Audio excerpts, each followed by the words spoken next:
is clear. How my baby's running this the block cause you fear what you do to you if you get dirty hands and veneer. What you do, what she is. Little boy, I tell you this. If baby won't sit, she can sit. If baby says lit, it's lit. Got your bank account and that cute. If she said it loud, it's the truth. If baby wanna ride, she can ride. If baby needs some time, she got time. Got your bank account and that cute. She can make it count. How about you? She would put you in the bag. Wouldn't even need a planet. If she wanted, she a magnet. They should let her name a planet. Everything she drop like Corona. Viral, make the world start over like a owner. She ain't about to set, but they really wanna throne her. Listen, she like Bay, she like Hova. Self-employed, moving paper better than some Billy Boy. Made a choice on the regular, she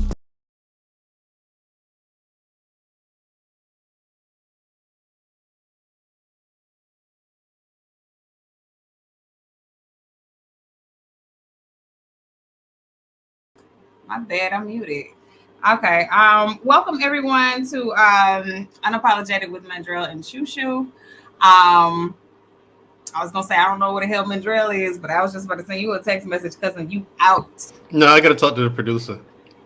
We need to have work. We need to have an employee manager meeting. That's what we need to have. Wow. Wow, what? Nothing. We'll talk about it later. Oh, okay. Yeah.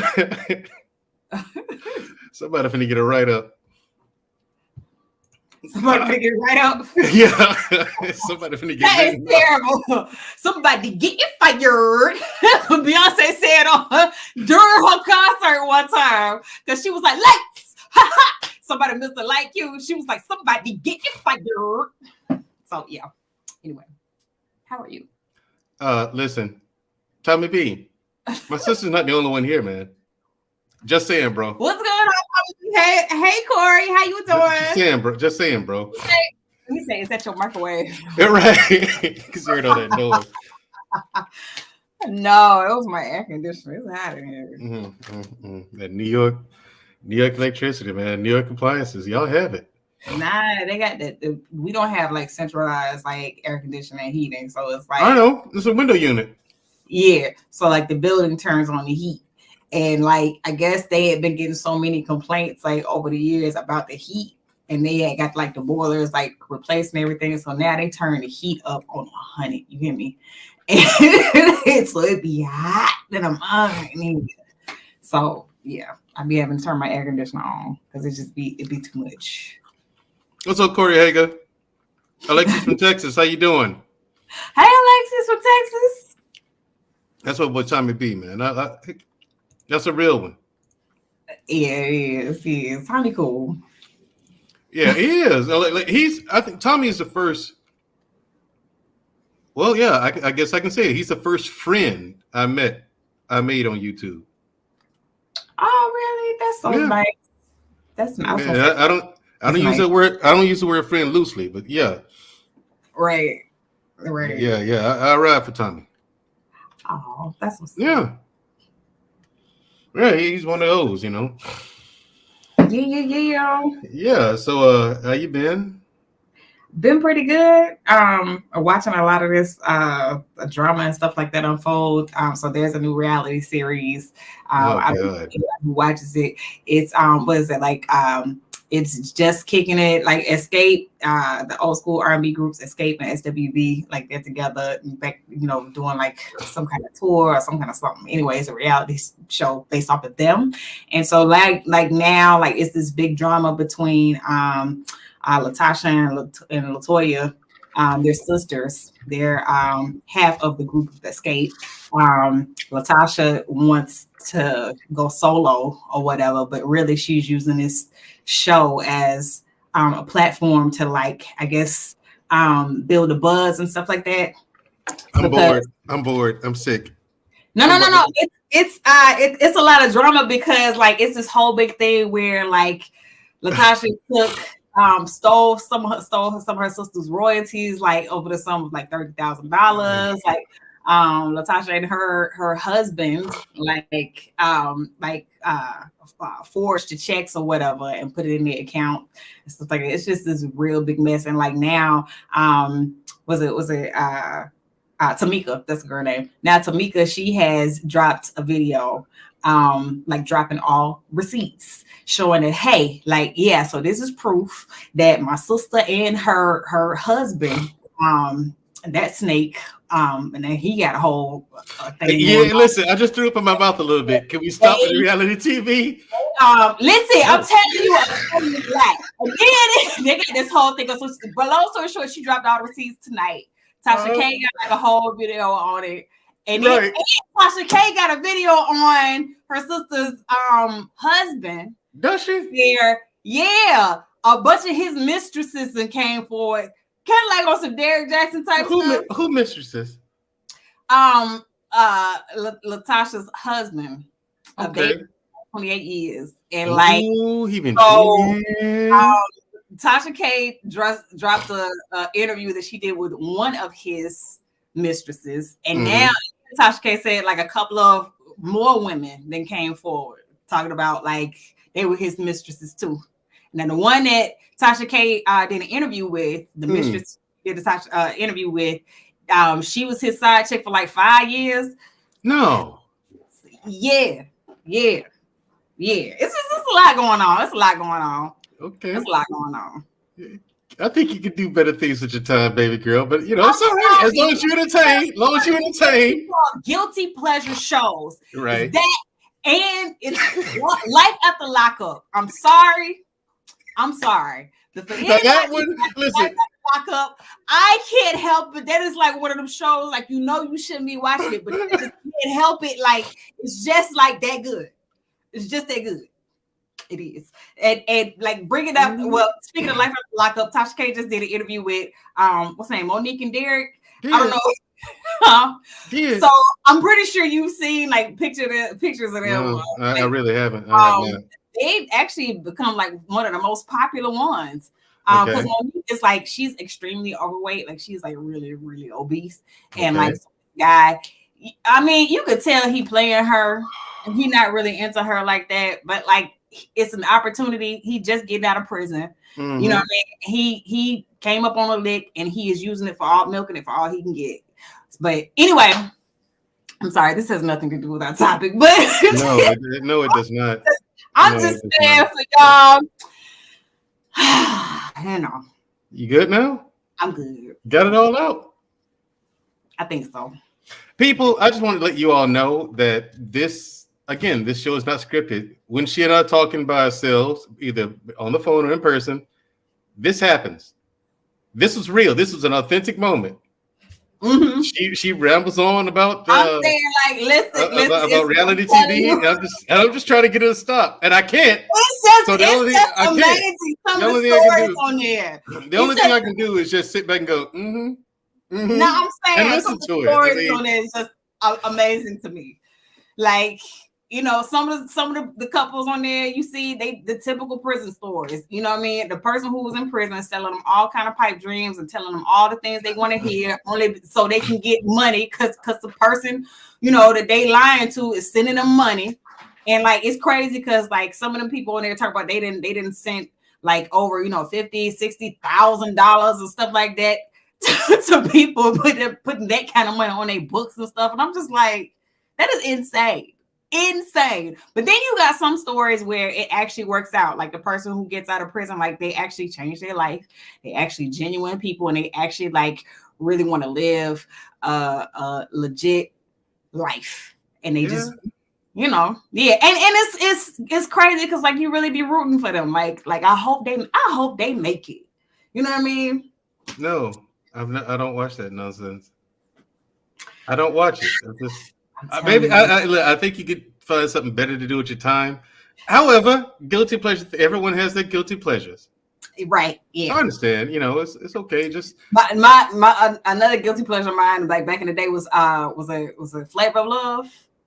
Flavor Flav, like that was everybody's guilty pleasure. Listen. That Flavor Flav was a trip. I'm gonna tell you something. I did watch that one now. I did watch Flavor Flav may come across like a buffoon on TV, but in real life, the man ain't stupid. Like I actually like seen him. Like he came in for a meeting with a big investment company here in New York City. Because where I work at is one of the businesses in that building is a very big, very prestigious investment firm, and that's who we was coming in there for. So I was like, well, at least the man ain't stupid. Anyway, yeah. Okay, cool. This is what I have to deal with, people. This is it. What? And then you come over here. Wait, and then you come in town. You come here, and you go to my TV, and what you do? You turn to reality TV. Because you gotta see it. You gotta see it. And don't be Simba trying to front like you don't get into it. You know what I'm saying? Like you don't be liking the story too now. Don't be trying to front. Like I told you the Flavor of Love joint was this, and what they doing, and who is that? And you be getting into it too now. Don't be trying to front. No, if it's on the TV, I may as well ask. No, the thing is, if you're gonna watch it, which means you're forcing me to watch it, I may as well ask questions. I don't know these people. I don't watch it. No, don't be acting like you don't end up like falling into the story too. You like it. He like it, y'all. No, the one that got me was that the black dude who was the like the ultimate simp or whatever. That he got ran by this one chick, and she left him for a woman. Like she played him. We can off track, man. Look. Anyway, tonight's episode. Thank you, everyone in the chat. Queen Smiler Rules. What's up? Thank you for coming. Corey Hager. Thank you for coming. Tristan Draper. Thank you for coming and supporting the show. Thank you. Who else? Let me see who else we got here. Viganami. By Viganami. Yeah, Viganami. Yeah, Viganami by. Mm-hmm. Is it Roderick? No, there's an X in that word. Rod Sirik. Okay. Or Rod Sirik. However. What's going on? Yeah, you, whatever. You know what we're talking about. What's going on? Right. What's going on? Again, shout out to Lady Navoa. Thank you for coming and supporting the show. Lady Navoa, what's going on? Yeah. My name is Rosa. They say I'm supposed to sit in the back, but I'm tired of hell, so I'm finna sit right closer. Come get me up then. It's gonna take about 3, 4, 5 men. And I ain't finna repeat myself again. Fight me. Somebody get her. My name is Eve. I didn't believe. I trusted Satan, ate that apple, he deceived. And I'm naked. I thought I was awakened. I'm the first to do it. Y'all my daughters, we related. Trick on Big Harry. Don't call me slave hoe. The hell? From the underground railroad, bustin' down mouth of dope. When I say run, you better go. In the dark, that Glocky glow. Go pick me up then. Go take my 4, 5, 10 man. I'm sorry. Yeah, I really don't. Eve had to be a thought though. I'm just saying, like, come on. I really don't like it here. Oh Lord. I don't like it. What's up, Andre Terry? What's up, little bro? What's going on, man? What's going on? Anyway, listen. Church, we're gathered here this evening. Mm-hmm. Please. Don't start. Please. Can't we just have? Forgive me. Damn, Tommy. Oh, sorry. Damn, Tommy. Yeah. Hey. Wait. Please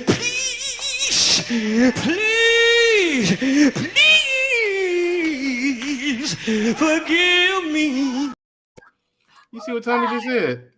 Tommy says, "Cause Eve was the original thought." End quote by Tommy B.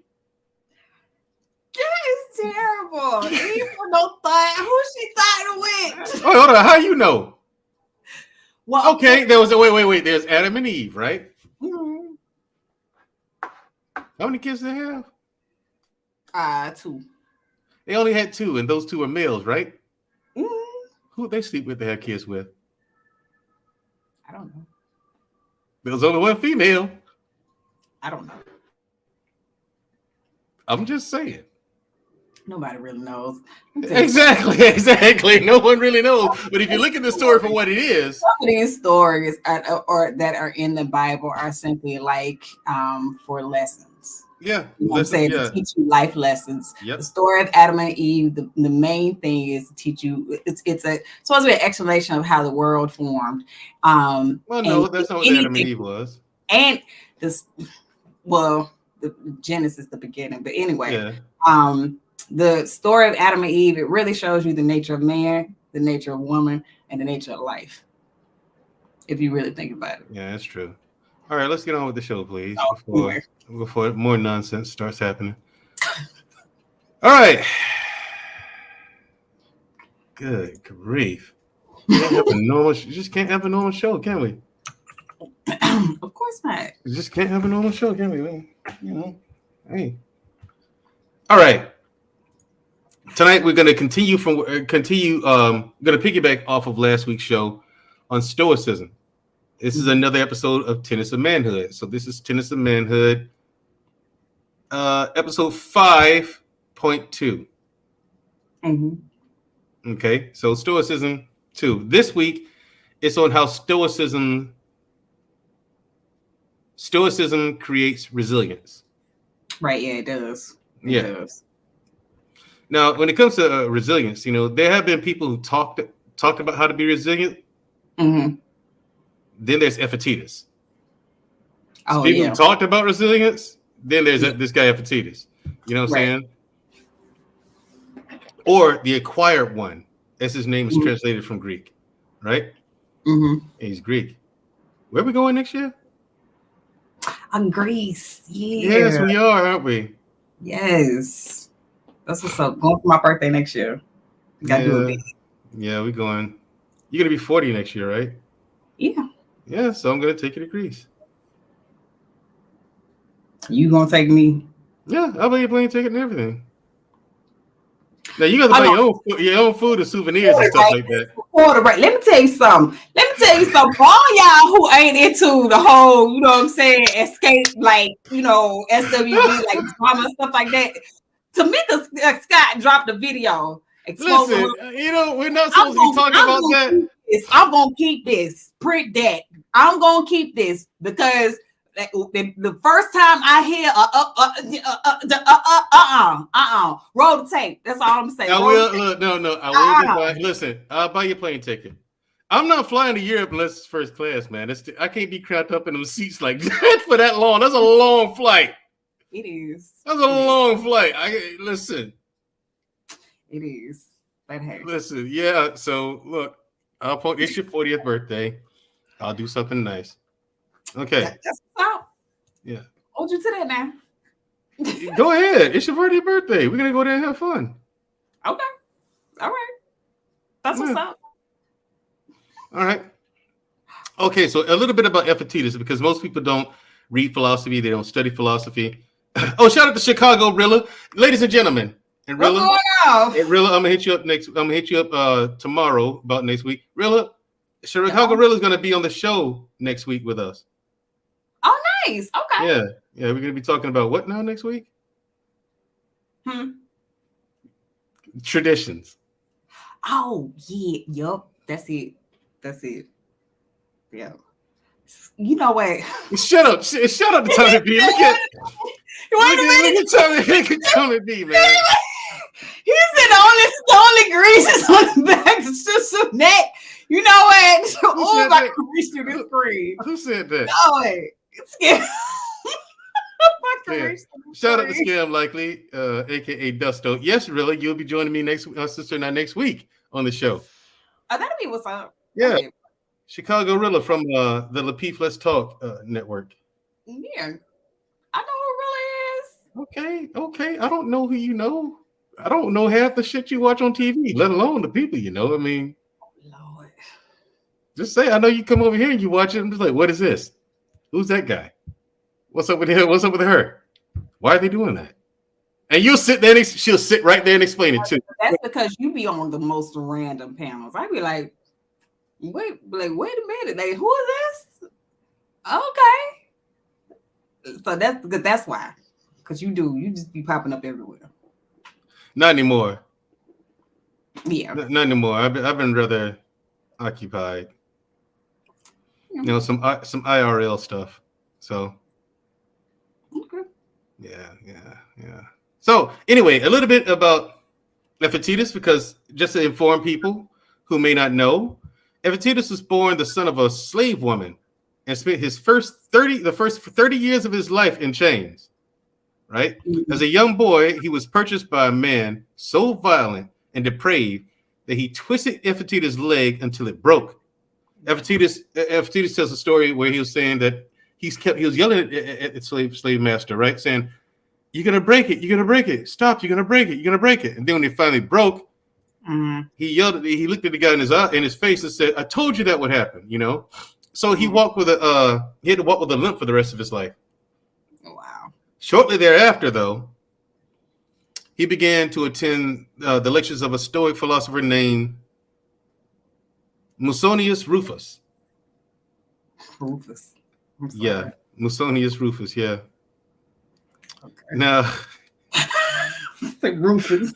I'm sorry. Go ahead. Why you listen? I was not in the mood to laugh tonight. I haven't been in the past few days. Rufus. But I'm sorry. I'm glad you're making me laugh. This is hilarious, man. All right, now when Epictetus was freed from slavery in his 30s, he decided to become a philosophy teacher. And when he just describes discovering the power, he says this: discovering the power of endurance starts with your chief mission in life, which is to be able to identify and distinguish between what's up to us and what is not up to us, the things we control and the things we cannot. Yeah. That's the crucial distinction that every person must make. Yeah. That's the difference between people who are resilient and people who are not. Right. Yeah. All right. Mm-hmm. Now, what are some ways you think that you could develop resilience? A way to develop resilience. I mean,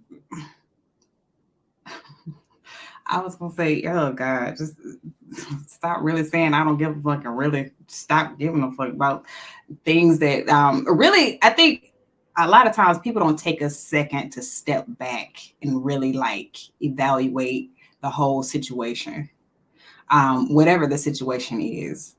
You know, a lot of times when we don't get our way or we don't get the things we want, we get upset about it. You know, when in fact it could be like a bigger, because we don't see the bigger picture in the end. You know what I mean? A lot of times, you know, it's like you said, you know, if you're in a situation that you're upset or you're frustrated about, really ask yourself, okay, well, what in this situation, what are the variables that I control? What are the variables that I don't control? When it comes to whatever it is that's in your control, you know, focus on that.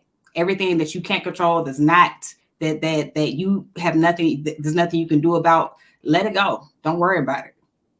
Because it ain't nothing you can do about it. You know what I mean? Yeah.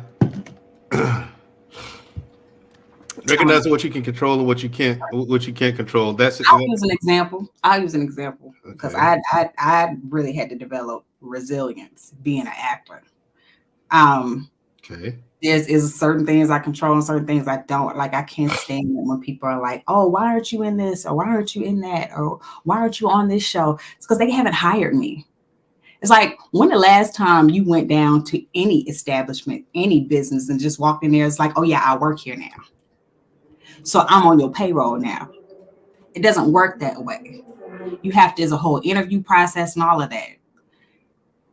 An audition is simply a job interview. That's what a casting is. It's a job interview. The role, the acting role, is a job. And when you go in for an audition, you are interviewing for a job. The most I can do as an actor, number one, I'm just grateful that they invited me in for a job interview, to interview for the job. Now, you know, they send me the sides, which is a piece of the script. I prepare my material. I go in there. I give it my all, and the rest is not up to me because they decide who they want for it. You know what I mean? They decide who they want to hire for it. It just amazes me how many people think that, oh, it's something that they did that's also special. And yes, I did this and I did that and I had the gig. Yeah, right. If you were to hear some of the reasons that some people got the job, I mean, it's just amazing. There's this article in this magazine. It's for actors. It's called Backstage. And there was an article this casting director wrote. It's called "Reasons You Didn't Get the Job." And she had a whole list. You were too tall. You're too short. You're too light. You're too dark. You're too fat. You're too thin. You remind the director of his ex-wife or her ex-husband. You mean you had a gap in your teeth. They didn't want the character to have the gap in their mouth. You had short hair. They decided to go with someone with long hair. Like, and these are little things that you do not control. But yet, people send themselves in these deep depressions and they obsess over because they just cannot embrace that fact. You just don't control it. Taking this from acting into the everyday real world, there are factors that you just do not control. If there's a certain job in a certain career field that you want, go for it, go hard for it, keep applying for it. Understand that, be grateful that, you did get it. If you get interviewed for a specific, position, be grateful for the interview, prepare, so that when you go in there, you can give your best, you can give your all, the best representative of yourself, but understand that at the end of the day, the final decision is not yours, it's not in your hands. Right. You can only do what you can do. So much. And that applies to any other aspect in your life, especially when it comes to relationships. Like, we talk about relationships so much in these spaces. You got to understand, when you are pursuing someone, you don't just walk up to somebody and be like, oh, you're my man or you my girl. It doesn't work that way. Because the other person, guess what? They have a choice. They have a say-so in the matter. And just because they don't go with the decision or the choice you want them to make, number one, it doesn't make them a bad person. And number two, understand, it doesn't make you a failure. It doesn't make you, this simp or whatever. It just means that the person made their choice, and that's not up to you. Yep. We influence, but we do not control, like, certain things that happen to us. And people just cannot embrace that. That's part of the problem. People don't even know it. You know what I'm saying? People don't, again, I know this because I read philosophy. And I've been reading a lot of it as of late. That's why I'm doing, these shows on it. I mean? Yeah. It's just, honestly, it's been book after book after book after book. Yeah. It really has. And I'm finally like tomorrow getting to the one you got for me. Yeah, my sister sent me a book. Yeah, I'm finally gonna get to that one tomorrow. So I'll be done with that. I'm gonna start it, and I'll probably be done with it tomorrow too. It's not a big one. It's not long at all. It's a couple of hundred pages. It's a couple of hundred pages. Right. Yeah. But oh no, it looks like a good book. So I'm finally gonna get to that tomorrow. But yeah, you can't. You can only do what you can do. Right. But understand that other person is a whole another person with life experiences, their own perspective on things, and just because you could do everything you're supposed. You have to understand, in life there can be times where you can do everything right and still lose. Then there's times where you don't do anything, or you do just enough, and succeed. You know what I'm saying? You just it's wacky like that. I'll get to that, and that's a point I'm gonna get to later. It's something Warren Buffett was talking about. But anyway, for me, it's one thing you can do is practice endurance sports. Practice endurance sports, like learn that by practicing endurance sports, you learn that you always have further to go than you think is possible. You know, your body is telling you to quit, your mind's telling you to quit, but you're capable of more. and you have to overcome this. You have to push past it. Like you were talking about relationships. Yeah, everybody's had their heart broken. You know what I'm saying? And it may hurt, like you may feel like you're dying inside. But you have to know that, okay, I can make it through this. I can push through this. You know what I'm saying? Right. Like, it's another quote that they were saying, like, the growth is on the other end of it. The growth is on the other end of the resistance. Right. Yeah. So in that cases like that, the growth is on the other end of the pain. It's a way you have to change your perspective on and your outlook on life also, which I'm going to get to. Right. That really helps with that. You know what I'm saying? Okay. Right. Yeah. In fact, that was my next point. All growth is on the other side of resistance. Right. That was a quote from Epictetus. Right. All growth is on the other side of resistance. It was literally the next one. Right. and people think that Stoics, the ancient Stoic philosophers, the guys who just sat around and thought things up and just wrote stuff, but they weren't. They were athletes. They did endurance sports. Marcus Aurelius was a hunter. He rode horses. He was a wrestler. Right. Roman wrestler. Yeah. Chrysippus and Cleanthes, they were boxers and distance runners. Yeah, they were. Yeah, the Stoics are athletes, you know, and this practice is deeply important into getting that. Because you got to remember, they had the Olympics. Right, they did. They're the ones who invented it. And this practice is deeply important into getting to that, you know, philosophical place of resilience and fortitude. Yeah. You know, okay, so now the next one for me is Wait. No, I'm not doing that. Look at your inner what? Getting messages. I'm like, no, I'm not doing that. Oh Lord. Look at the inner. Someone's telling me to talk about just pearly things. No, we're not doing that. We're not having that conversation. And never ever. Listen, I'm gonna tell y'all something. No. This is one thing I'm gonna say, because I got to say this. Just pearly things is 27 years old. Why are we talking? I just said we weren't talking about it. No. I got a point. And what's that boy? And I'm gonna call him a boy because he's still just as young can be. The passport bros that got kicked out and ran out of Brazil. What's his name? He ain't but 24 years old.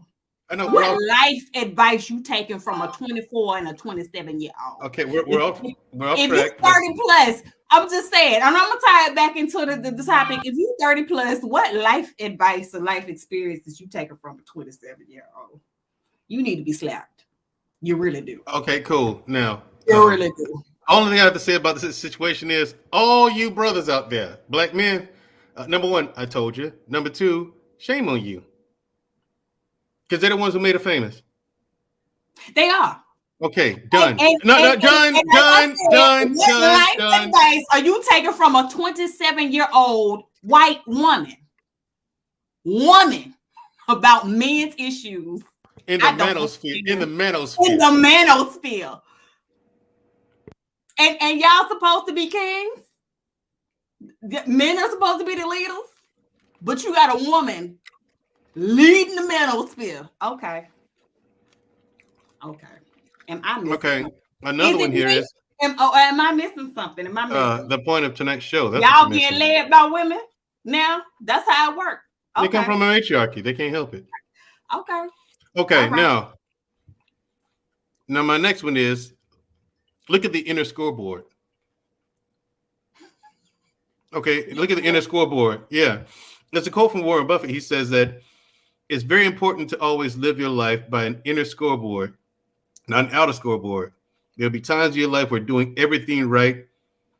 do everything right, and it doesn't work out. There's other times where you do everything wrong, or you do everything not as well as you could, and you'll still get the outcome you deserve. So the first part is, you can't compare yourself to other people's success. Like some people might be success. That's an outer scoreboard. What the world tells you should do, what the world tells you, how the world tells you should be, things like that. And living up to other people's expectations. That's one example of an outer scoreboard. The next one, you have to understand, like your inner scoreboard. You can't chalk everything up into a win-loss column. Otherwise, you'll miss the lesson in your failures, both your failures and your successes. Right. For example, like when doing everything right and it still doesn't work out, you could do something. Understand that you're not going to do everything perfectly. After all, what plan goes exactly according to plan? It never does in anything you do. Whether it be a job, a sporting event, a relationship, a marriage, you're both going to make mistakes throughout the course of that relationship. Some team members are going to fumble the ball or drop a ball or miss a basket. You know what I'm saying? Or strike out. Right. Mistakes are going to happen. But what do you learn from that? Like for instance, there's a team, the New England Patriots, right? They drafted Tom Brady. Tom Brady was drafted in the 6th round or something like that, something way low, in the 6th round or something like that, right? So Tom Brady had a fantastic career. Right now they have him, and and a lot of weird stuff happened. That was Drew Bledsoe's team. Drew Bledsoe gets injured, he can't play. The other quarterback behind Drew Bledsoe gets injured. Now Tom Brady's up. Tom Brady was like a 3rd-string quarterback.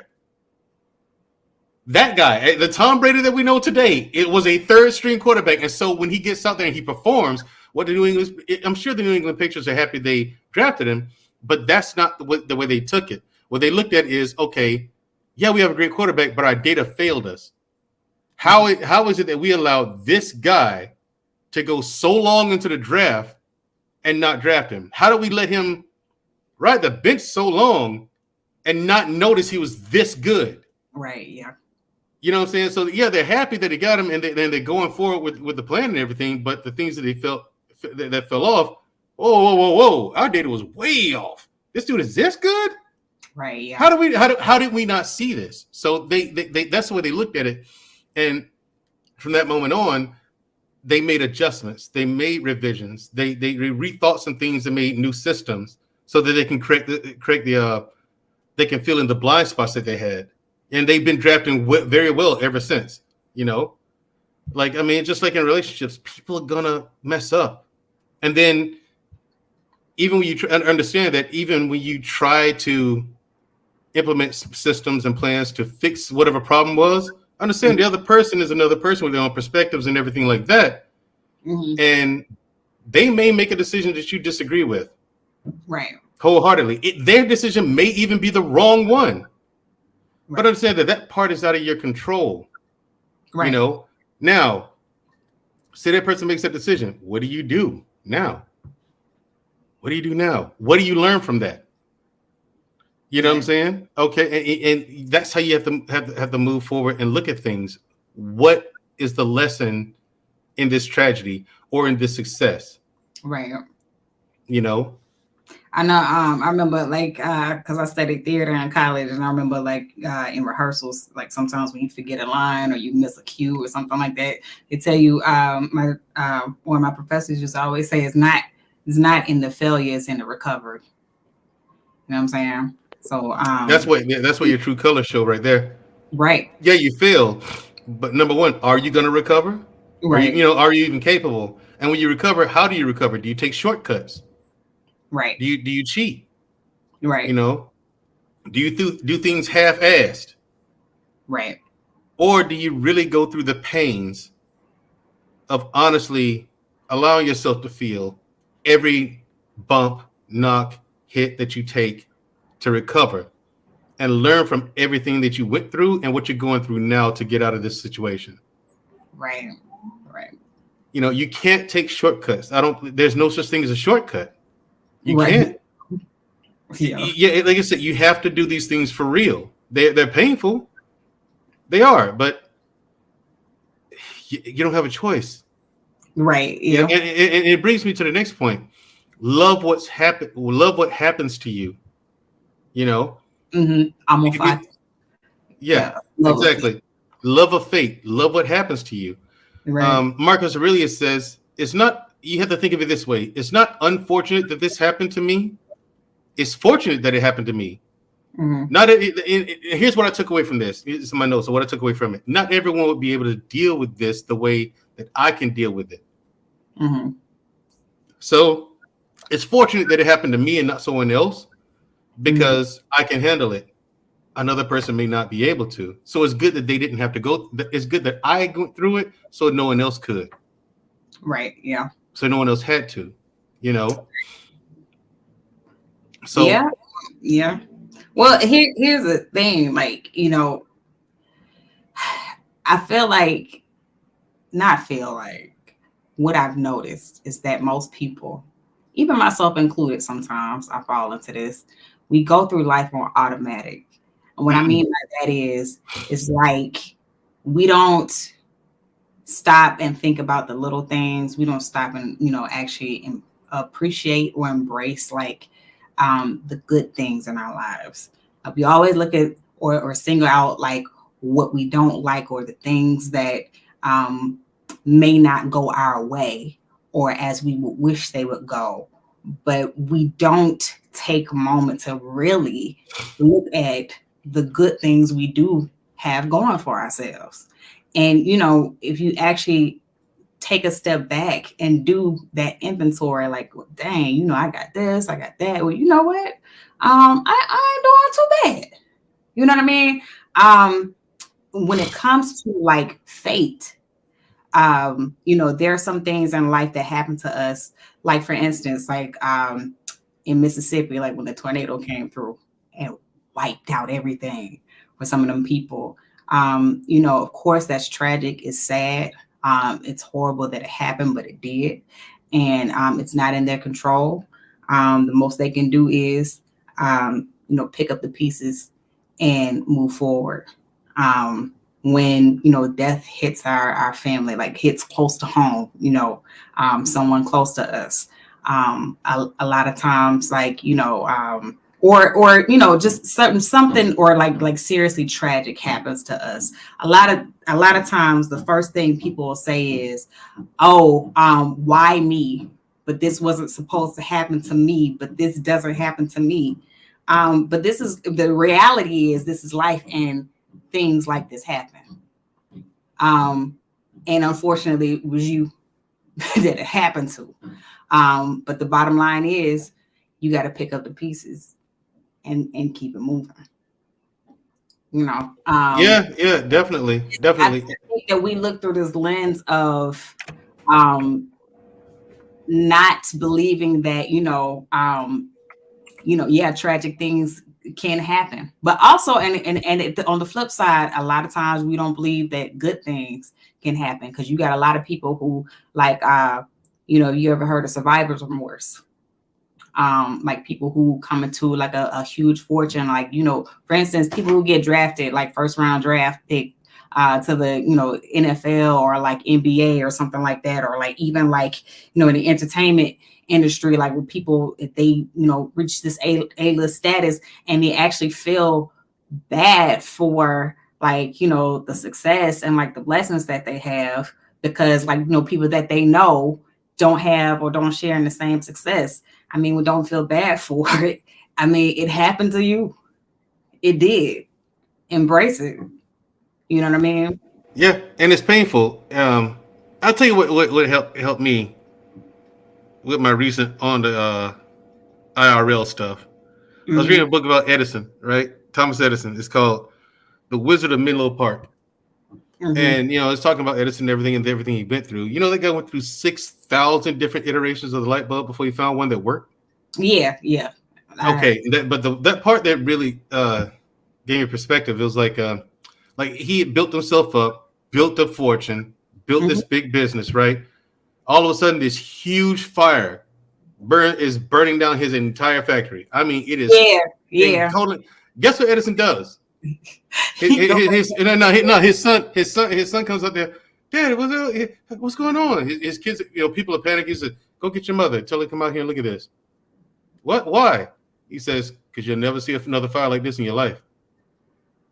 Like he just sat there. He's watching his life's work burn to the ground, but the fire was so big. He's like it was such a sight. He's like, you'll never see another. You ain't never gonna see no shit like this again in your life. Hey, make sure y'all come out and look at this. Right.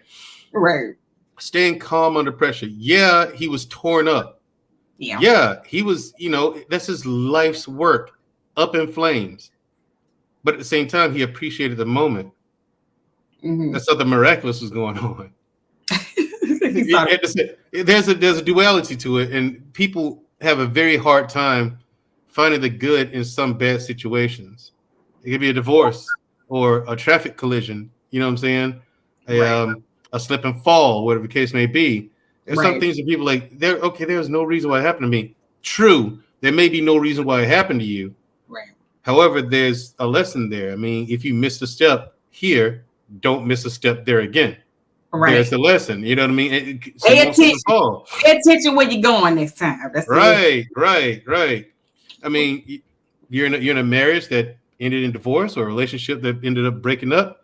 Okay. If the two of you can't reconcile, understand what you did to make that relationship go up in smoke, and just don't do it again. Yeah, you lost. Yeah, you got to take. Yeah, you lost something. Okay, you did. Yeah. Hey man, I mean, that's the part about life that's hard to accept. People don't like losing. Losing is painful. You know what I'm saying? It is, and it's discouraging and all that stuff. If you let it overcome you, and you submerge yourself in it. But with resilience, understanding that the lesson is at the end of the resistance. There's a lesson at the end of this. You have to go through the pains of getting through that. Like South Africa, after the apartheid was over, right? Apartheid was racism done perfectly. They took everything Germany did, the United States did, and other places in Africa and Europe, and they took the weird shit out and made this perfect homunculus of what racism and oppression was and implemented it. Yeah, and then Nelson Mandela comes and that's all over. You know what I'm saying? So what they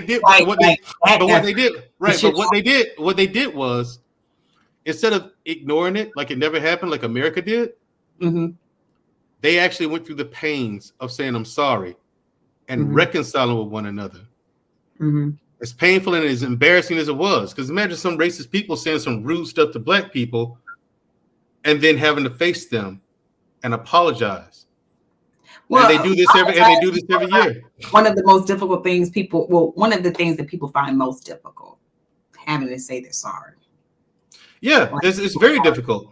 To put and for a person to put, like I'm a prideful person, right? But I don't let my pride turn into ego. Pride left unchecked will turn into ego, and our ego would get us in trouble. Pride cometh before a fall. That's in the Bible, right? And so there's and this is at the end of my notes, but it's control your ego.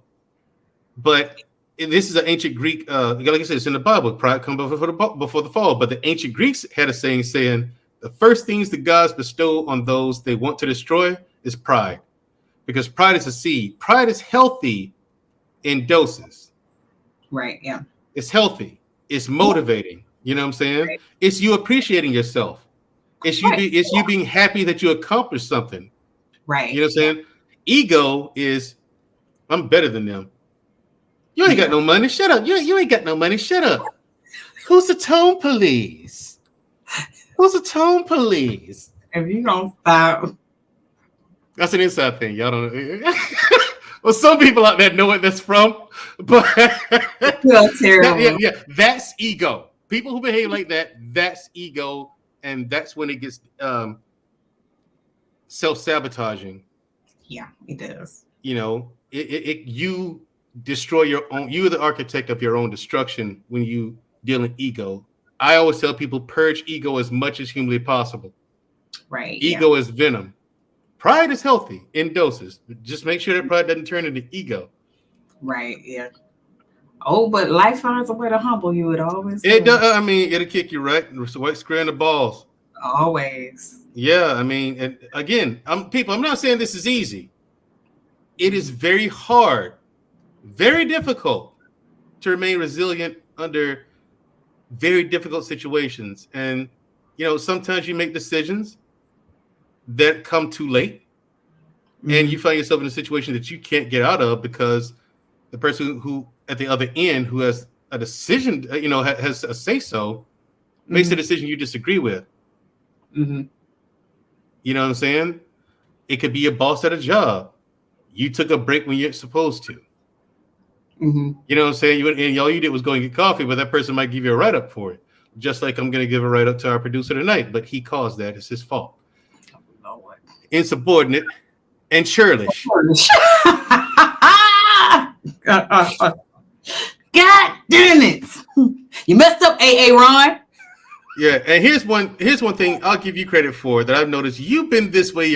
This next one this has been you your whole life long. Learn from others' experience. Right. You've been like that since you were a baby. You know what I'm saying? Well, I was always the youngest one in the family. Like, yeah, you're the baby. So here's the thing. All y'all do stupid stuff, and I'm just like, yeah, that don't work right there. So I'm not gonna do that. Yeah, that right there. Yeah, no, I'm doing that. But I was always the risk taker. I would take chances. Yeah. I was the risk taker. I was a daredevil. You always thought you was Superman. Literally when you was a little boy, but when you got to be an adult, you know what I'm saying? It was I can fix any problem. It was metaphoric, you know what I'm saying? Yeah. Yeah. But you thought you could fly. Don't work like that. No, it doesn't work that way. You can't just up and fly. All right. Now, when it comes to learn from other people's experience, the example I give was, it's a challenge I have to myself, right? And this is recent. It's when General Mattis says that if you haven't read hundreds of books in your life, you're functionally illiterate. If you haven't read hundreds of books, you are functionally illiterate. He's not the only one who says so. The ancient Stoics says this as well. You know what I'm saying? Like, what are we doing going through life on our own when other people have gone through life also? Right, yeah. You know what I'm saying? Other people have already been through these things. We always say nothing is new under the sun. Why are we not reading about other people's experiences so that we can look for things ahead of time? Right, yeah. And prepare contingencies. But I don't know why people don't like to read books. If you find a good book is not boring. Right, it's not. It's not. Like, for me, philosophy is my thing. I like it. You know what I'm saying? Right. But if you don't like philosophy, go find something else. In literature, like, my teacher had us, like, we had to read like so many books throughout the semester, and like we could, with the good things, we could read any kind of book we wanted. And we used to read books by Zane, by Eric Jerome Dickey, all of them, stuff like that. Anyway, but we was reading though. The Zane Sex Chronicles, y'all reading about? Ridiculous. Okay, they were entertaining. Okay, right. So that are my notes. Producer, drop the StreamYard link. A shout out to I Am the Single One. Thank you for rolling in. How you doing, bro? Yeah, I'm grateful that you actually took time out of your busy schedule to come up. Yeah. So also to Cody is King, the Canadian. Cody, I liked you better as an American, dude. I thought you was from America. He's Canadian. Okay. Shout out to OG. You know what's so funny? Hold on. You know what's so funny? The producer ain't dropped that link that I told him to drop. See why he's getting written up? No. You know what's so funny? It's amazing how America and like American culture is a part of the conversation in countries all over the world, even in Canada. I am absolutely fascinated at how much Canadians know and how abrupt they are on American culture. But yet you ask any American about Canada, hell, half of them don't even know Canada is north of America. We're just not that interested, which is so. Why you have Steve here, Canadian born million. Hello. Stop. I'm sorry. I mean, you know the truth, but come on, Black David. Am I right? How many? I don't like Black David the way this turned. No, know anything about Canada. I would like Black David to wait his turn. You know, half of America probably don't even know where Canada is on the map. They don't even know Canada is above the United States. They don't even know. See, this is why people think you're a feminist. It is a shame. This is why people think you're a feminist. Who? You. Because I'm spending facts. What you mean? I'm over here trying to get order. I'm over here trying to get order in the show. And away you go. You call me Superman. Up and away. Well, being that I am the only woman on this panel, I bring in the feminine energy. Okay. All right, cool. I like that picture, Corey. Nice. Shout out to Black Man Unfiltered. What do you have to add to the show, Black Man Unfiltered? Nothing. Got it. DL Saint. Back on the show. Black David, it's Jesus. Wake up, Black David. Black David.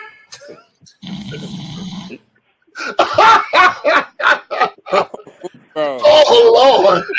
Oh Lord. All right. Thank you very much for Black Man Unfiltered. Thank you very much for your contribution. Really black man. That was a refreshing Really black man. changer. Yes, really, it just happened. Oh, you call me a Now, And he be like, oh Lord. Yeah, that is the funniest thing. The pink part right, that needs to be a button. That needs to be a sound bite. Really, DL, you too? Hell yeah, bro. I'm telling you, got you, bro. I'm sorry, bro. I'm glad it wasn't me. That's all I got to say. I'm so glad that wasn't me. Good I God. stop being in the back chat if I'm tired. Because of that, oh, you ain't gonna get me. Or Cam down. Beta. All right, let's move along. Hey, real quick though, I got a question for Shushu.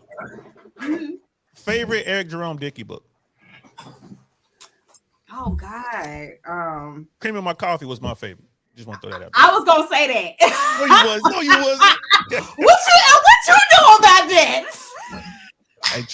A true player got to be reading what he hunting. Like I got to know what's on y'all minds. So I had to read what y'all was reading. I read all his books except for the one about the LBGTQ, but I didn't read that one. Whatever that book was called, I did not read that one. I think but I read the rest. One of the last ones he was writing. I think that's what it was. That one was. But yeah. I can't tell you how many times I came up because I knew about them books. And in LA, I was in LA. I was in the places he's writing about. The one book with the real estate scam dude with the scammer and all that. I don't know which one. Which one, DL? I forget which book that was, but I can't remember the title. But here's the thing, though. In that book, they were talking about Sherman Oaks and all that kind of stuff, and that's where I used to kick it. And I bumped into this one woman in Sherman Oaks, and she thought I was some hood dude and started talking about the book, and I was telling her about the book. Let's just say that ended well for you, boy. You know what I mean? Splash one. Okay. Lord. It's so funny because what was it? One of the Zane books they had turned into a movie. Really? Oh God, yeah. I didn't really like the movie because Boris Kojo was one of the he played in it. Who else played in it? Yeah, but that guy's corny. He's not a good actor. I didn't read any of the Zane books. He's never done a good job in a movie. You don't think he did? No, I think all of you got the rose-tinted glasses on because you think he's cute. Well, he is handsome. I met his wife. She's really nice. I like her. She's really nice. Yeah. And Mandrill, you let Shushu tell you can't fly. You got wings just like I got wings, bro. Talking about you can't fly. Yeah. We took plenty of flights. Remember when mom was so confused? I don't know why he signed up to the army and go and do something like that. That's crazy. He could die. I'm like, it's the army. I could die any other time. Yo, that's stupid. You're jumping out of airplanes. You're doing this. You're doing that. Remember, Grandma was like, well, he used to jump out the house with plastic bags on his back like a parachute. Right, why are you surprised? Right. Because you know how those plastic bags at the grocery store have the handles. You know, when I was little, I used to put my arms through the handles of the plastic bags, climb up on the roof of the house, and jump off and try to have the air catch the bag like a parachute. Well, I wouldn't tell people that story, man. I was a kid, man. What do you want? I wanted to be. I was a kid, Time y'all man. climb up on, You're not the only one. you gonna flip off the top of No, the the house. problem was you were thinking too hard. Okay, Blake David, please wait your turn. You're in enough trouble. Now, also, Everybody gonna get the heat from me going forward. okay, and you cut me off. Got it. Don't worry, we'll take care of that soon enough. Now, I used to jump off the house and do backflips off the house. Yep. I did used to do that. Yep. Until one time he almost broke his neck. He set his tail down in. Yeah. Yep. One too many times, man. I was all right. Message received, Captain. Hey, Mandrill. What's up, Cody? Corey. We were playing tag one night, and it was starting to get dark. And my cousin ran across the back of the pickup bed down the rail. Well, my older brother slapped his leg.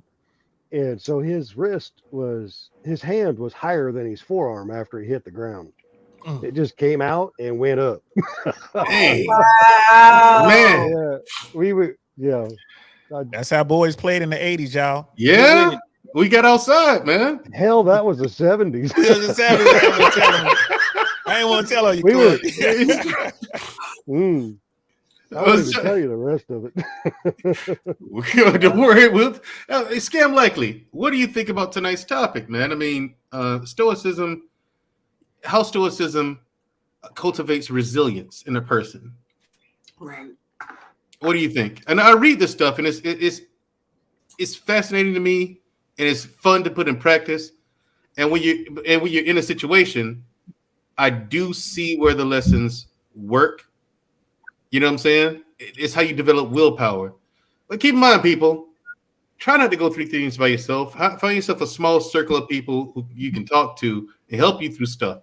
You know what I mean? It's always good to talk. This is where therapy comes into action, swings into action. Everyone should seek therapy. Everyone. I don't care if you have a good bill of health or not. Schedule an appointment. Talk about that therapist about whatever's stressing you, your job, your kids, whatever, general life. Get therapy. Now, Scam, what say you to everything tonight? I don't think resilience is really that important. If you're really going through something, as a man, just let it out. I'm a victim. Just gotta let it out and let people feel your inner soul.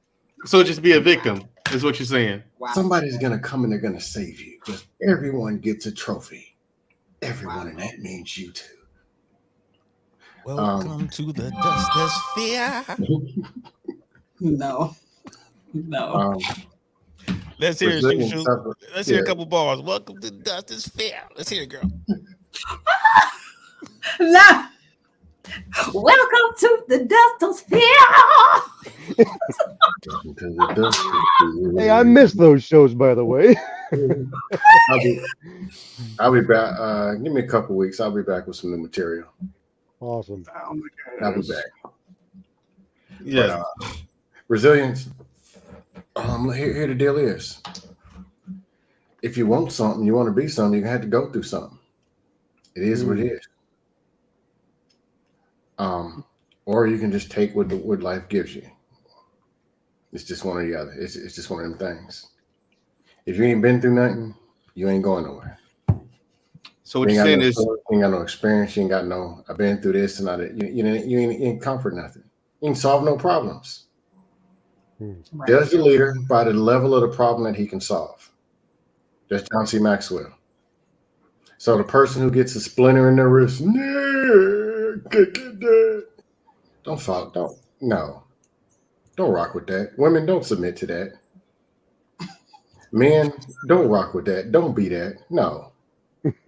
I can't do it. No. There's probably about 4 dust panels going on right now. Hey, the women's. Hey.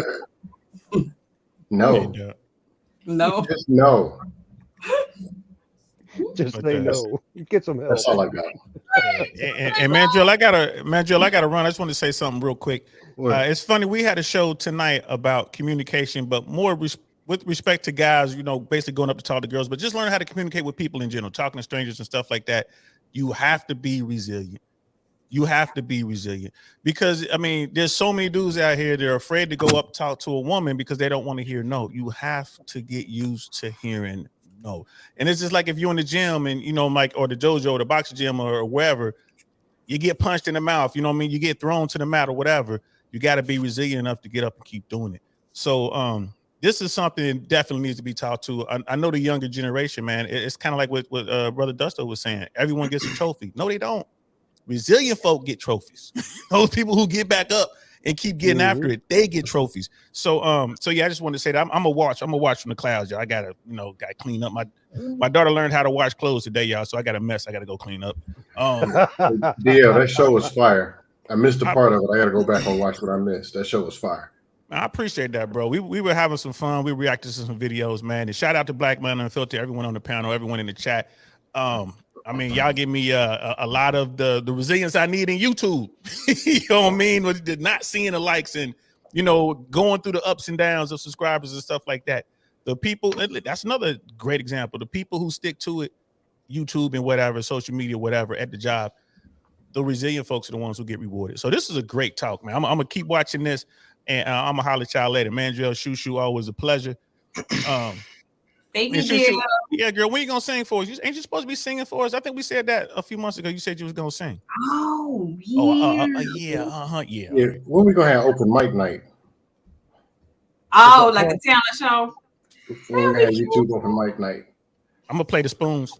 Don't do that because the wrong person's gonna come here trying to sing, and then you guys are gonna rip them to shreds. Oh, we need to see that. You guys are gonna. Yeah, you guys. I gotta go. Y'all crazy. Welcome to the panel, the chaotic truth. Now, truth. I'm not sure how much of the show you heard tonight. What do you think of? Go ahead. I'm sorry. No, you go ahead. I cut you off. I said, what do you think of stoicism being essential to a man's upbringing and development, and stoicism?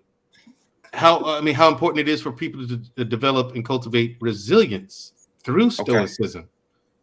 What say you to that? Well, I'm a big fan of Star Trek, and I learned about stoicism through the character Spock. That's right. Who is a member of the Vulcan race. Vulcans. That's right. Live well and prosper. And on top of stoicism, they integrate logic and reasoning into the annals of society. So as a kid, and believe it or not, a lot of people don't believe this, but I tell people all the time that I was in the hood and I went to hood schools and I was around out of control Negroes as a kid. And while the little kids around me were acting a fool in the classroom, jumping on the desk, doing backflips, slap boxing, I was probably the only student, particularly in my junior high school years, which I call the nightmare years because that was the public school years that I had to go to public schools. I was the only kid in class who was practicing stoicism, despite all the chaos going around. I was the student that said, guys, let's listen to the teacher. The teacher is the leader. The teacher is here to inform us and provide us knowledge. And of course, the kids would call me an Uncle Tom. And of course, they would say mean things towards me, saying I was trying to be white, et cetera, et cetera. But all the while, I passed the state proficiency test. I also hold on for a second. Give me 1 second. Hold on for a second, guys. Give me 1 second. Give me 1 second. I also passed the state proficiency test at the time, and I also was the individual who. I also was the individual. Hold on for a second, guys. Okay, I'm ready. I also was the individual who was the only kid that teachers said, hey, this kid is a normal kid. So anyway, I practice stoicism in my regular life, particularly when I'm around most people, because most people are violent and loud and ignorant. And so I try to be peaceful and calm to come to some rational understanding. Now, on top of that, the topic of discussion is resilience. Now, this is where I got to give you a little bit of smoke, Mandrell. You wealthy Americans make me absolutely sick. You live in the greatest country on the planet. You have all the resources here, some of the best infrastructure, the greatest military on the planet. And somehow you believe that you have gone through things, despite the fact that there are people on the planet who literally live in abject poverty, horrid conditions, unstable governments, corrupt governments. And the nerve of you, Americans, the nerve of you to think that you've gone through something. It's sickening. It's offensive. And then the nerve of you to live in the greatest time period on the planet. Literally. Chaotic.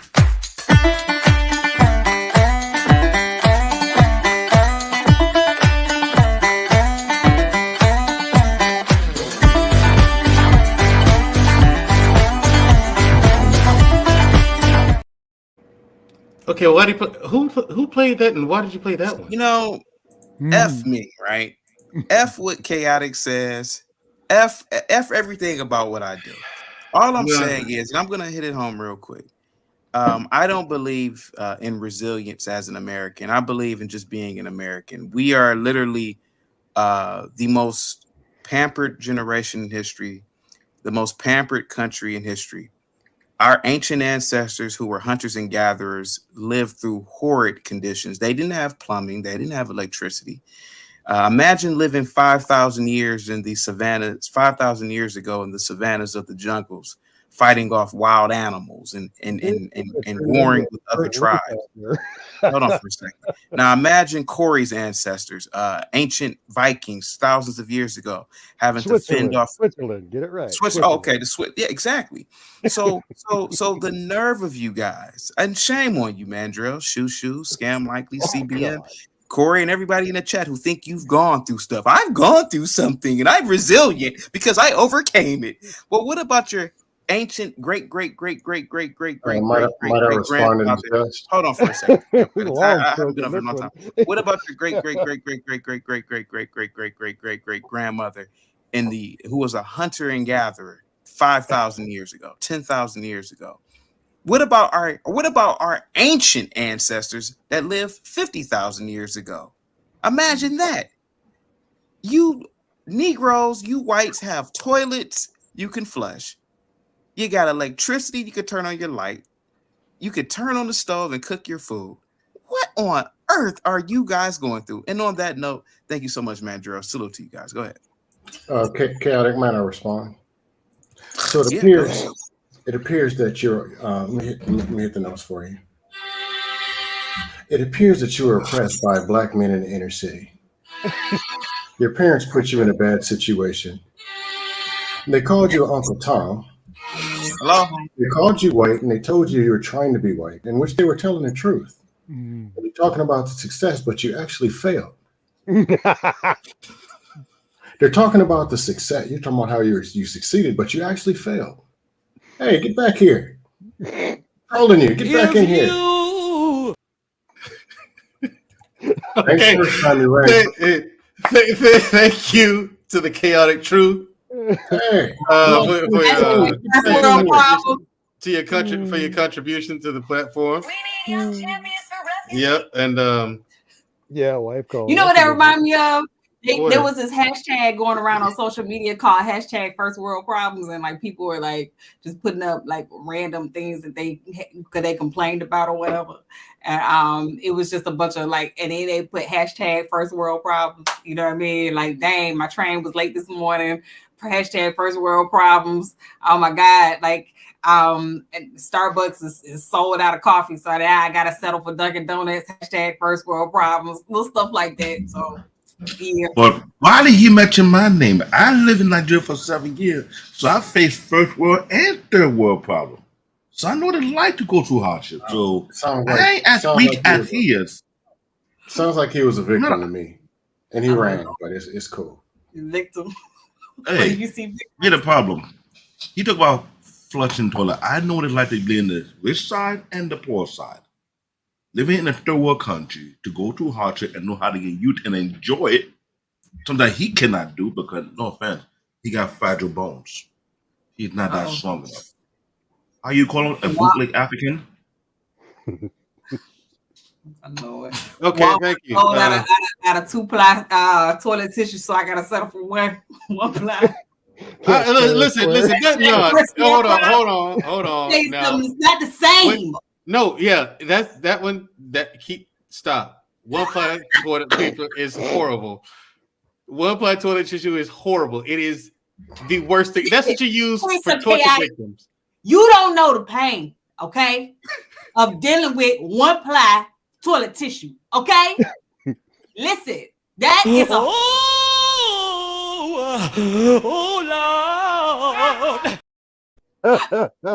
okay. Listen, that is going through something. You know what I mean? Well, can I make a comment about that, Mandro? Chaotic was the class nerd that couldn't get a date. He was oppressed. He was oppressed. One too many wedges. He was oppressed. One too many of these behind his ears, and he was oppressed. He was a They ran over to the white man.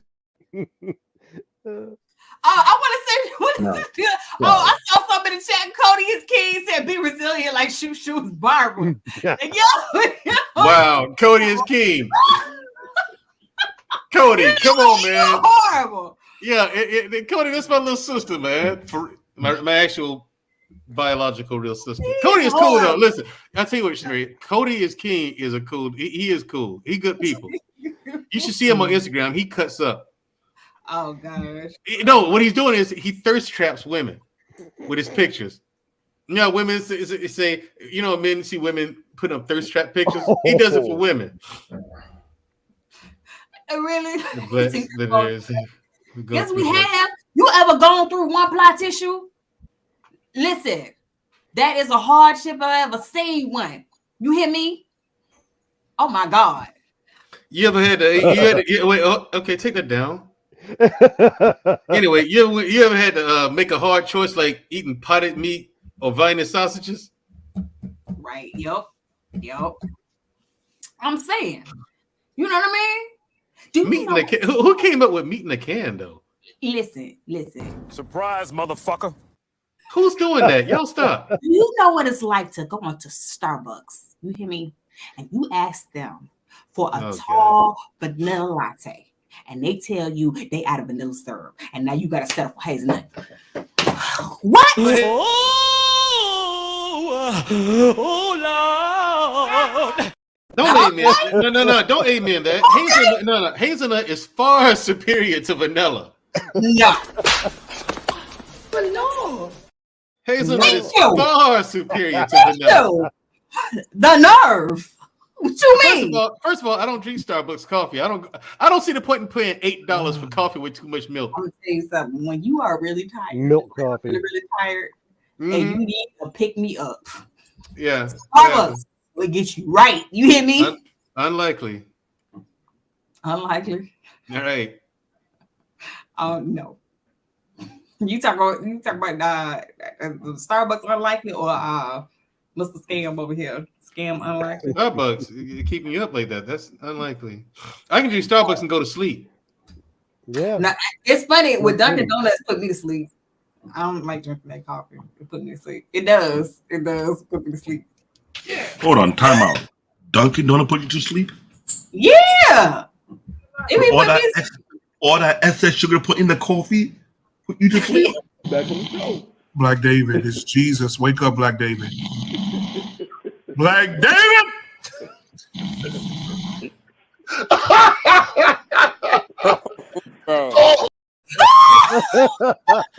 Let that play out. The old Lord part. Yeah, David. Black David, you walked into that one. You did. You walked right into it, man. Right into it. I don't drink Dunkin' Donuts. I only time I get diabetes. Dang. You don't drink Dunkin' Donuts? Here's the thing. Now, here's the thing, Black David. New York is a weird place. I love the place because it's pure it's chaos incarnate. This whole city behind me is a factory. That's what it is. It's a factory. You Now, watch here's the thing. people who buy coffee. Okay. I'm just telling you, you got people who buy coffee in New York City from Dunkin' Donuts. For some apparent reason, they look like they got overcharged. Their eyebrow, everything go straight. I'm like, what did they put in that coffee? One sip. I'm like, oh, hell no. By the way, I still stand on what I said. Hazelnut is far superior to vanilla. Beta, are you? Krispy Kreme donuts are the greatest things ever. Yeah, I second that. I ain't gonna lie, I do. Krispy Kreme is like Not Dunkin' Donuts, not the rest of them you got. Krispy Kreme donuts are the greatest thing ever. they are. You can't get, and listen, people, you can't go to a supermarket and get them. And you have to go to an actual Krispy Kreme restaurant or store or whatever. David, coward comment shouldn't be posted. I don't know, Mandro. You take some fresh cut red. That's salmon black out man, of not me. Alaska and mix it up with some. Black man high in the back. You take some fresh caught red salmon from Alaska and you mix it up right and eat it with crackers, and I tell you, you'll eat the whole bowl. I bet I will, but it's still Krispy Kreme donuts are far superior to all of that. It's Shout out food. to hey, listen, it's fried dough. I know. It's fried dough. Do you remember the time Mama made donuts at home? But, Mandro, what's up? A blocking Krispy Kreme in New York, they don't have it in the suburb like Queens and Long Island. They don't allow them to come in New York City. I know. They run New York City. I get it. Like, y'all don't deserve it. Welcome back though, because oh my god. Y'all don't deserve it. Shout out to I am the single one in the chat. She says hazelnut is life. Thank you very much, sister. Thank you. No, vanilla. Yes. You know what? Here's the thing. She's a vegetarian, but I don't care. She's cool with me. She likes hazelnut. Oh wow. Oh gosh. That's my friend. Yeah, that's my friend. I am the single one. Yep. I would take hazelnut if they ain't got no more vanilla. And I take it with an attitude. Hazelnut is no one's second option, okay? Hazelnut is always the first go-to. If you get anything other than hazelnut, you're just experimenting. Really? You know what? Anyway. So yeah. Get some Italian sweet cream is pretty good. Yeah, it is actually. Actually, it is. The Coffee Mate Italian sweet cream is pretty good. Actually. It's all right. What do you know? Corey. I'm not a vegetarian. I'm very much so a carnivore. But yeah, I eat healthy stuff. You know, boneless, skinless chicken breast, salmon. So when you said the salmon, I eat the whole bowl. And I was like, no doubt. I bet I will. Mm-hmm. I eat sushi. I eat sushi. Now sushi, yeah. I could eat sushi with every meal, man. I really could. I love that stuff. All different kinds. I like sushi so much. I learned how to make it at home. He did. And how did it taste?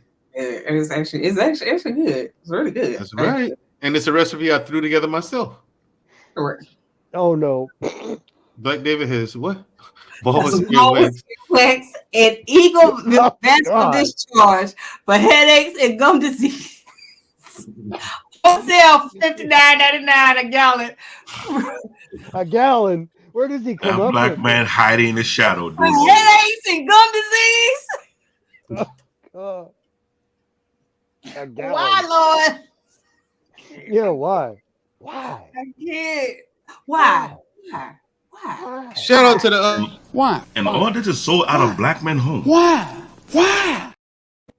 Shout out to the OG the Ghost J Speed. Oh God. Thank you, brother. Appreciate it. Shout out to JC. What's good, OG? You think the people in Liberia are eating salmon on a daily? Man, y'all rich Americans make me sick. Hey, listen, that's their fault for being Liberians, okay? How about this? Get out of hell, okay? That's what you can do. I mean, because Liberia is. Like what she overcame. Listen. She's an actress. Listen. Hey. She is making. No. The thing is, he's right. All I do is film, honey. I don't work a 9 to 5. Right. You actually are an actress who's collecting residuals. I didn't organize that. I didn't set that up. Shout out to Luke Casey who came through. Thank you, Luke Casey. You pretty much. Hey, Luke Was good, Luke Casey. That's my big sister right there. Oh, yeah. She has a dope channel too. She teaches Spanish lessons over there, amongst other things. She does a lot of other things with her channel too. But her content is dope. Yeah, she is. She's very legit. Her content is dope. I don't. Yeah. Shout out to Beautifully Animated Speaks. What up, VAS? What's going on, girl? Anyone else like to join the panel? And tell us what you think of stoicism as a whole, and what do you think of the fact that stoicism can be used to cultivate resilience and build resilience? Yeah, it also separates men from the boys. It does separate the men from the boys. Like cowards usually run from panels and hide in the chat. They lack stoicism. Yeah, that's why they didn't make it in junior high, and you know.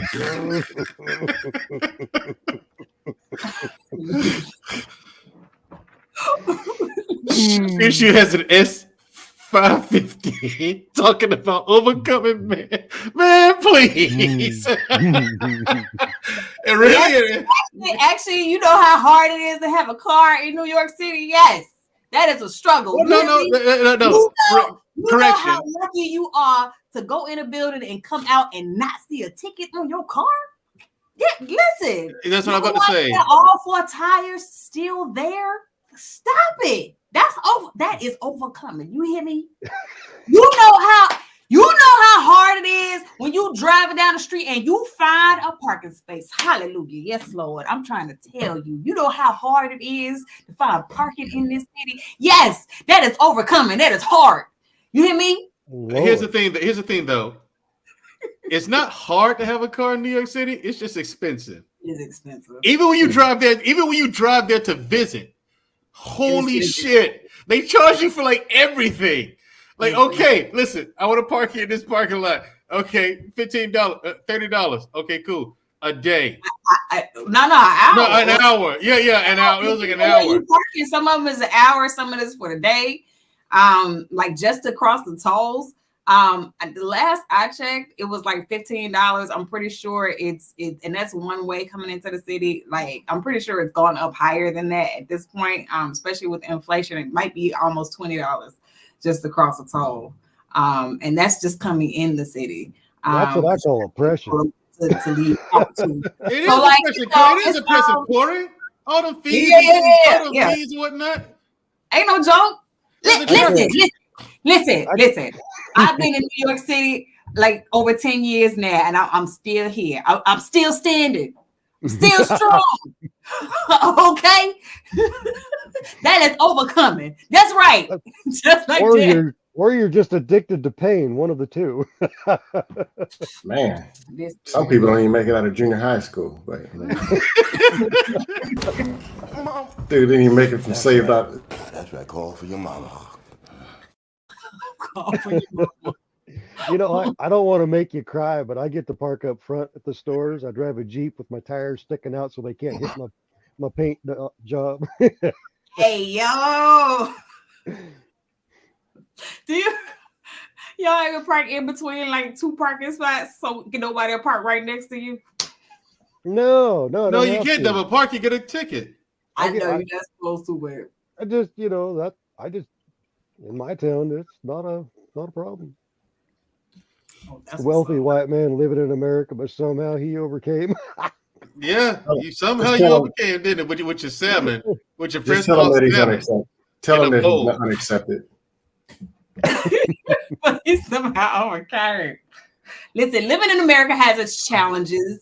Okay, it may not be as difficult as some places, but it has its challenges. Okay, Luke Casey is a beautiful Latina from Guatemala, I think. Nicaragua. Yeah, that's right. She's from Nicaragua, the Mecca of mercenaries. The Mecca of mercenaries. Yeah, they moved from Africa. Oh, so it's the Africans' fault, really? Yeah, Africa got too crazy. Yeah, see, the thing is, and people hear me say this stuff, and y'all think I'm taking jabs. There's a reason why Black David has not given me any pushback. All I'm saying. Hold on. So Mandrell, could have been somebody we know's ancestors, and they were getting punked, and then they ran to Nicaragua. Is that probably what happened? Yeah. Could have been. I know whose ancestors. I got to guess if his ancestors. Gotcha. Oh Lord. But shout out to Lucchese for overcoming and getting out of Nicaragua. That's that ain't the place either. Well, I don't know what it's like now, but you know, about 15 years ago, it was nah. I think Chaotic is a little butthurt because I made a joke about him being a classroom nerd. Yeah, he got PTSD.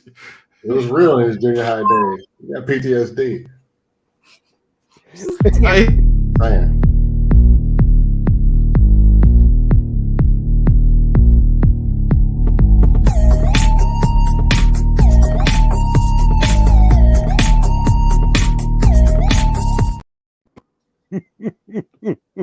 I don't even laugh at that one anymore. That's too messed up. It's too messed up. I don't even laugh at it anymore, man. It's just I'm like, yo. Chaotic's birthday party. All right, I'll laugh at that. All right, I'll laugh at that. Wait. Why did it freeze on that man? Why is he freezing up?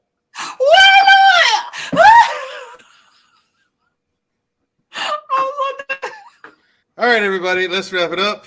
That's our time. Final thoughts. Scam likely. At the end of the day, win and don't cry, because the trolls are gonna get you. That's all I got. Thank you, Corey Hager. Stoicism, resilience, very much needed in our society, in our town, in our city. Yeah, I read that. And the main reason is because we have to bring up young men and young women to understand leadership is very necessary. And wisdom has value. Yep, that's true. Black David, final thoughts, sir? Only a few words. Hard work pay off, simping doesn't. What? Stop being yourself. Hard work pays off. Hard work pays off. But simping doesn't. Simping doesn't. Got it. Thank you very much, Black David. And you'll head straight to my office. I'll have someone else in the show. All right. We need to have words. Head to my office.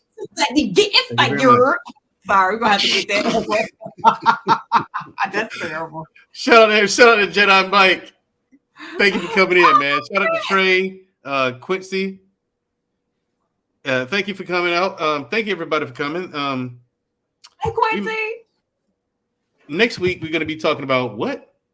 Do you remember? Tradition. There we go. Traditions. Why everyone talking about we need to get back to the way things used to be. Why? That didn't work. Look at the state we're in now. It didn't work.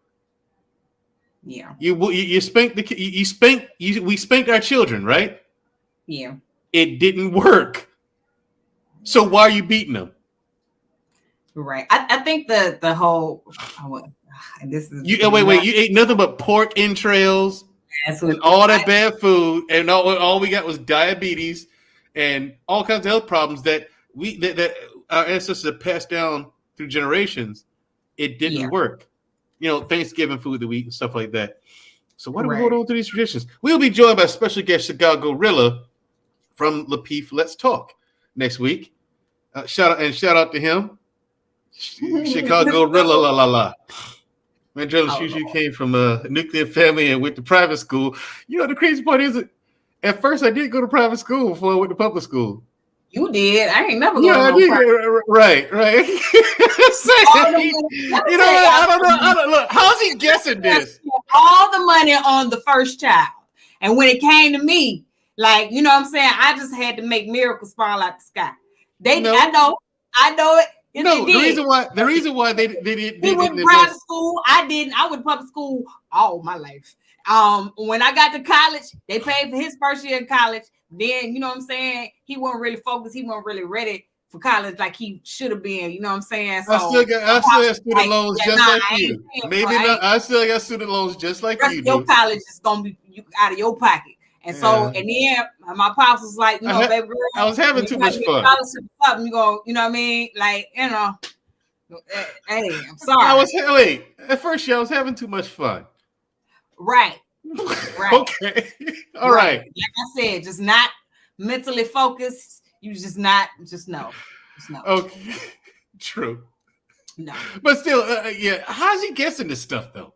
I did go to private school at first. I did go to private school. That's what makes it so funny. Like that's the funny part. It's like I'm like he's not. I'm like, you know what the funny part is? He's not wrong. Yeah, you went to what, Lutheran? Yeah. The Catholic school? Dang. It was a Lutheran school. It wasn't Catholic. Everyone else went to like Resurrection. Oh, that's Catholic school. Yeah. You know what I'm saying? And St. Jude. Right. Yeah. Like Billy Abernathy and a bunch of them. They went to St. Jude. Yeah. And Daddy was talking about putting me in the Bethany Christian Academy. Yeah. Please no. And right. I gotta see these jokers on Saturday, and I gotta come and see them every day. Right. I gotta see y'all every day of the week, and then I gotta come to church and see y'all. Like, no. I don't want to see y'all every day. Not the move. Anyway. Not the move. Anyway, thank you everybody for coming out. Again, join us next week. We're gonna have a good. It is pretty much guaranteed to be a good one. Also, check out the book on Thomas Edison, The Wizard of Menlo Park. Check out the Meditations of Marcus Aurelius. Yeah. Definitely check those out. Okay. Also read Rich Dad Poor Dad by Robert Kiyosaki. Just book some and 48 Laws of Power. Read those. Right. There's tons of books on philosophy, tons of books on stoicism. You know what I'm saying? Please get into this stuff. Check it out. There's a guy named an author by the name of Ryan Holiday. Ryan Holiday, check him out.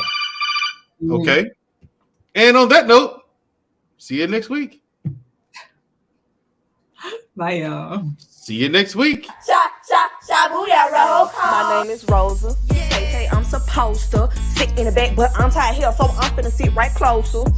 Come get me up then. It's gonna take about 3, 4, 5 men. And I ain't finna repeat myself again. Fight me. Somebody get her. My name is Eve. I didn't believe. I trusted Satan, ate that apple, he deceived. And I'm naked. I thought I was awakened. I'm the first to do it. Y'all my daughters, we related. Trick on Big Harry. Don't call me slave hoe. The hell? From the underground railroad, bustin' down mouth of dope. When I say run, you better go. In the dark, that Glocky glow.